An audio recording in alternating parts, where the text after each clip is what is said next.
सवाल ये कि फिर बीजेपी में ही क्यों है। और तीसरा सवाल ये है कि जब है तो काम क्यों करें, और काम करें तो समय क्यों दें, और समय भी दें तो पैसा क्यों दें। तो आखिरी गाड़ी, आखिरी सुई यहीं अटकती है।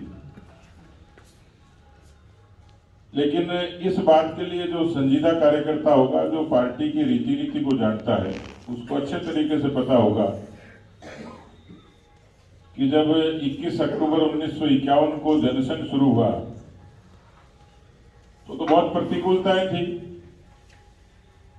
उस जमाने में संगठन को चलाना, प्रवास करना, कार्यक्रम करना, गतिविधियां करना, ये तो एवरेस्ट पर चढ़ने जैसा ही दुर्गम होगा।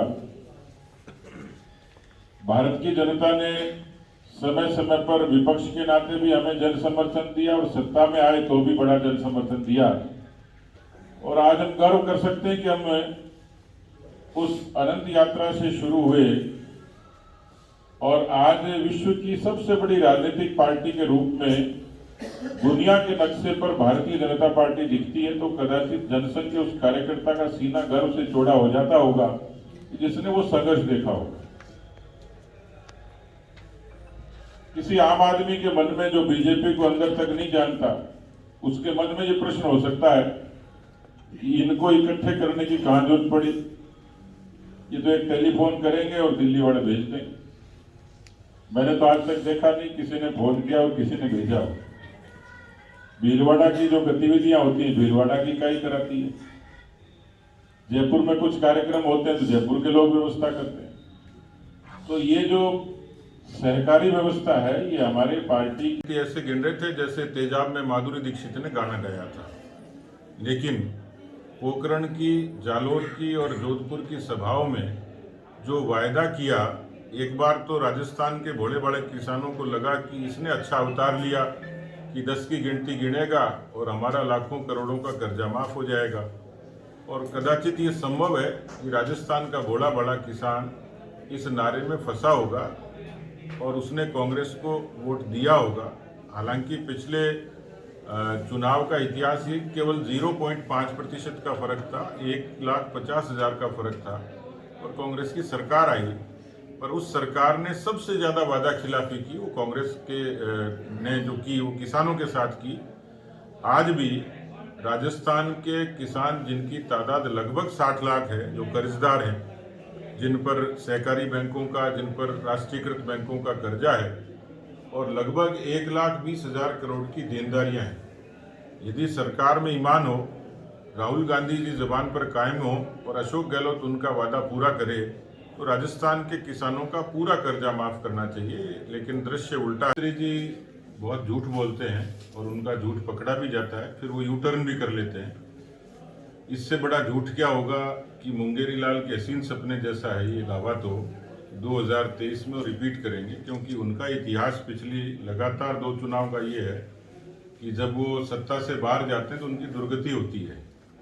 एक बार उनकी 56 सीटें आई थी और एक बार सिर्फ 21 सीटें आई थी और इसलिए गुंजाइश है इस बार उनकी सीटें माइनस में आए। हालांकि ऐसा कोई आंकड़ा होता नहीं है, लेकिन 56 और 21 को माइनस करेंगे तो बहुत अंतर होता है। तो मुझे लगता है कि पिछले 3 साल में राजस्थान की सरकार ने जो पाप कर्म किए हैं, किसान कर्जा माफी पर वादा खिलाफी, बेरोजगारों के साथ वादा खिलाफी, राजस्थान को अपराधों की राजधानी बना दिया, भ्रष्टाचार चरम सीमा पर है। कुल मिलाकर राजस्थान इतने वर्षों में कभी बदहाल नहीं रहा जो इस कार्यकाल में अशोक गहलोत जी के में रहा है। तो मुझे लगता नहीं कि इनके दाव में कोई दम है, ये सिर्फ एक हसीन सपने जैसे हैं। SC/ST को लेकर सरकार फोकस करने जा रही है। कुछ एक नया बजट में कुछ प्रावधान तो जिसे पहले भी रखा गया था पटल पे, तो एक बार वापस उसी को वापस रखने जा रही है, फरवरी में बजट में रखना चाह रही है SC/ST को लेकर टारगेट करते हुए। इसको लेकर क्या कहना चाहेंगे सर? कांग्रेस जब बनी थी और जब पहली बार 52 में चुनाव हुए तो कुल मिलाकर आज़ादी के आंदोलन पर कांग्रेस के नेतृत्व का कब्जा था और धीरे धीरे गांधी जी की सलाह को नज़रअंदाज करते हुए कांग्रेस को राजनीतिक दल में तब्दील किया और एक अरसे तक उनको राजनीति करने का मौका मिला। कांग्रेस पार्टी भी वही काम करती रही जो अंग्रेज देश में करते थे, फूट डालो राज करो।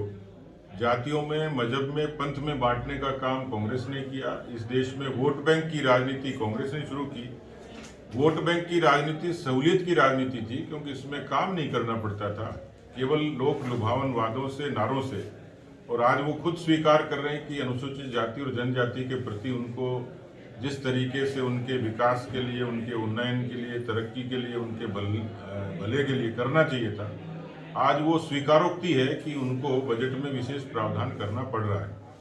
तो इस लिहाज से मुझे लगता है कि 70 साल में 50 साल राजनीति करने के बाद भी आज भी वो यही बात करते हैं कि हम SC और ST लोगों के लिए विशेष प्रावधान करेंगे, खेती के लिए स्पेशल बजट लाएंगे। तो मुझे लगता है कि हाथ कंगन को आरसी क्या जो है वो सामने दिख रहा है।